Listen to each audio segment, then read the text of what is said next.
Assalamualaikum dan salam Sarawakku sayang. Bersama saya Fidas Matram. Tumpuan berita, Sarawak telah memperkenalkan laman web Sarawatech di Minggu Craft London 2023 di London pada Ahad.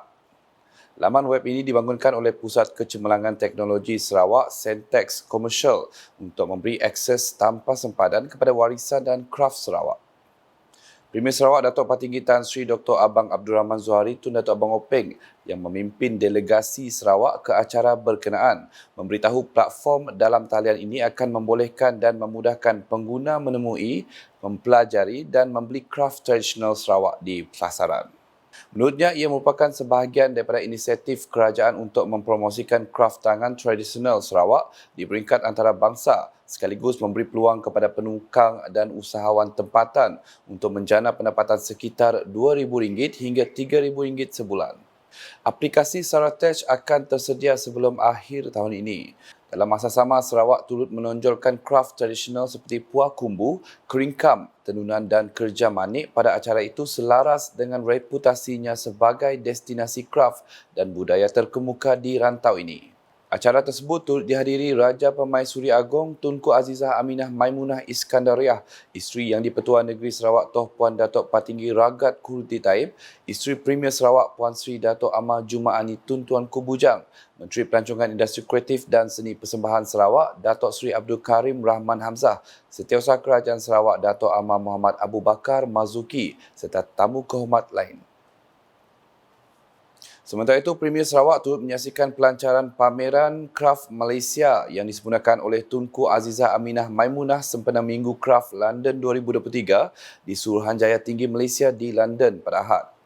Pada tahun ini, pameran Minggu Kraf London 2023 disambut seiring dengan istiadat pertabalan Raja Charles III turut disertai oleh negara-negara Commonwealth di seluruh dunia. Pameran ini telah membuka ruang kepada pengusaha kraf Malaysia mengetengahkan warisan negeri masing-masing di platform antarabangsa di bawah naungan Tunku Azizah Aminah Maimunah. Penyertaan Sarawak dalam acara itu menyirikan lagi pameran tersebut dengan kehadiran pengusaha kraf Sarawak yang melakukan demonstrasi secara langsung sulaman keringkam, tenunan puah kumbu, anyaman bakul dan manik seramik di samping bahan pameran lain seperti kain songket. Pepamer dari Sarawak yang terlibat dalam Minggu Kraf London 2023 antaranya Sentex Commercial, Yayasan Tun Jugah dan Brook Trust. Dalam pada itu, Datuk Seri Abdul Karim berkata Minggu Kraf London membuka peluang kepada artisan kraf Malaysia mempamerkan warisan kemahiran dan kraf mereka di platform antarabangsa dan disaksikan pemimpin di seluruh dunia.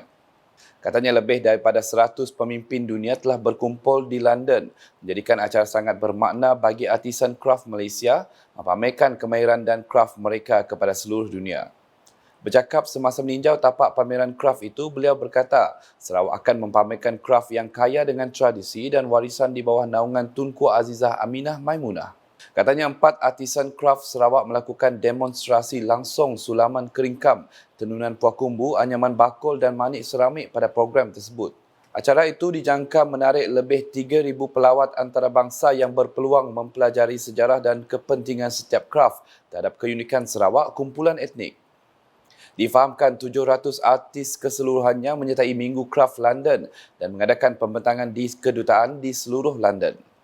Berita seterusnya, beberapa tuntutan hak Sarawak dalam pelbagai perkara kini dikembalikan secara berperingkat. Timbalan Perdana Menteri Datuk Seri Fadilah Yusof berkata, Sarawak telah menerima semula tuntutan termasuk dari segi urusan pentadbiran daripada kerajaan pusat. Banyak perkara yang telah diserahkan kembali kepada negeri Sarawak. Kita dah dapat sebahagian daripada tuntutan kita berkait dengan oil and gas. Kita dah dapat sebahagian juga peruntukan untuk di bawah 122D walaupun formula yang belum dapat dimuktamadkan, tapi agihan tahunan sudah pun dinaikkan daripada 16 juta sekarang ini kepada 300 juta. Beliau berkata demikian ketika berucap dalam Majlis Makan Malam Persatuan Kayan Sarawak 2023 di sini pada Sabtu. Datuk Seri Fadilah menambah kerajaan Sarawak juga komited untuk meneruskan tuntutan berlandaskan Perjanjian Malaysia 1963 MA63. Dalam pada itu, katanya Sarawak mempunyai kekuatan dari segi rakyatnya yang mempunyai pelbagai latar belakang, kaum, agama dan budaya. Kepaparan di Betong, keharmonian serta perpaduan masyarakat pelbagai kaum di Sarawak memberi kesan terhadap memacu pembangunan di negeri ini termasuk di kawasan luar bandar.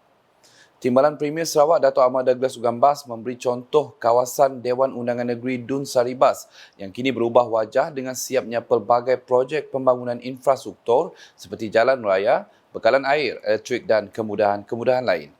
Bukan itu sahaja katanya, projek rakyat di Saribas iaitu pembinaan jalan dari Kampung Suri ke Kampung Tui yang telah menelan kos sebanyak 35 juta ringgit juga telah siap. Kita Saribas ditinggal dengan proyek pembangunan dalam 60 tahun yang lepas. Kami tadi malam mira-mira kita nasib tu. Tapi elektrik sudah 4 semua bagi Muhammad dah. Air pun lebih kah, walaupun masih ada komplain, ada air masih, tapi tak ada air. Jalan raya pun macam ni juga, tak ada jalan raya. Satu jalan raya yang baru siap dari Turi ke Turi yang berongkos 35 juta ringgit dah siap. Beliau berkata demikian semasa merasmikan program Ramah Tamah Aidilfitri peringkat Dun Saribas di Debak pada Ahad. Menyentuh perkara lain, Dato' Ahmad Douglas yang juga ahli Dewan Undangan Negeri Adun Bukit Saban berkata sebanyak 100 juta ringgit diperuntukkan di bawah Agensi Pembangunan Bahagian Betong BDDA untuk mewujudkan Bebuling Agropark. Patutnya model harus dan mesti kita bangunkan di pasar kita di sini. Dan kita dah melibatkan semua.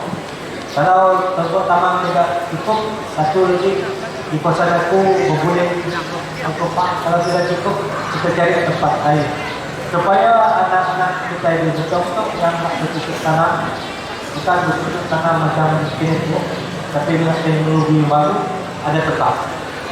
Tapi dasarnya kita tidak eliminate ni, kita sewa ke tanah tu kepada siapa yang minat. Tambah beliau lagi, penubuhan BDDA oleh Premier Sarawak Datuk Patigi Tan Sri Dr. Abang Abdul Rahman Zuhari Tun Datuk Abang Openg dengan peruntukan 1.5 bilion ringgit untuk mendengar permintaan dari peringkat akar umbi di mana setiap dun di bawah agensi itu akan menerima dana sebanyak 200 juta ringgit. Sementara itu, Timbalan Menteri Pembangunan Wanita, Kanak-kanak dan Kesejahteraan Komuniti Sarawak Muhammad Razi Sitam ketika ditemui media berkata beberapa projek sukan, rekreasi dan sosial telah dikenal pasti akan dibangunkan di kawasan dun di bawah BDDA.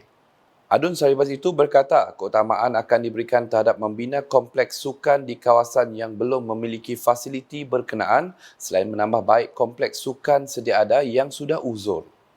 Di bawah bidang sosial dalam pembangunan BDDA, kita telah mengenal pasti beberapa perkara yang berkaitan lah, terutamanya projek-projek bagi kemudahan sukan dan rekreasi dan sosial itu sendiri. Antaranya adalah beberapa tempat dalam dun ataupun daerah yang belum ada kompleks sukan, kita mentamatkan dan masukkan dalam senarai keutamaan lah. Contohnya beberapa daerah seperti daerah pusat juga.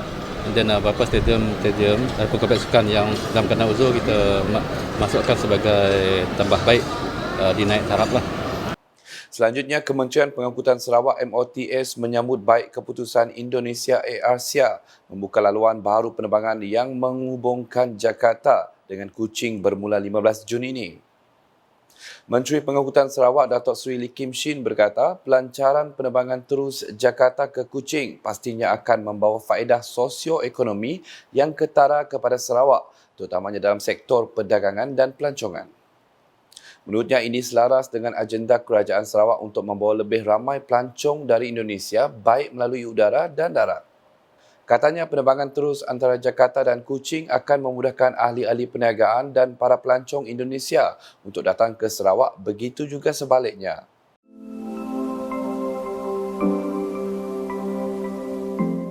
Berkata dalam satu kenyataan media pada Ahad, Datuk Seri Lee menjelaskan kesaling hubungan yang lebih baik antara Jakarta dan Kuching boleh membawa kepada peningkatan dalam perdagangan, pelancongan dan pelaburan antara Indonesia dan Sarawak. Jelasnya lagi, seiring dengan jaringan udara yang diperluaskan dari Kuching, terdapat keperluan mendesak untuk menambah baik infrastruktur pengangkutan penerbangan di Sarawak, termasuk kemudahan lapangan terbang dan sistem kawalan trafik udara.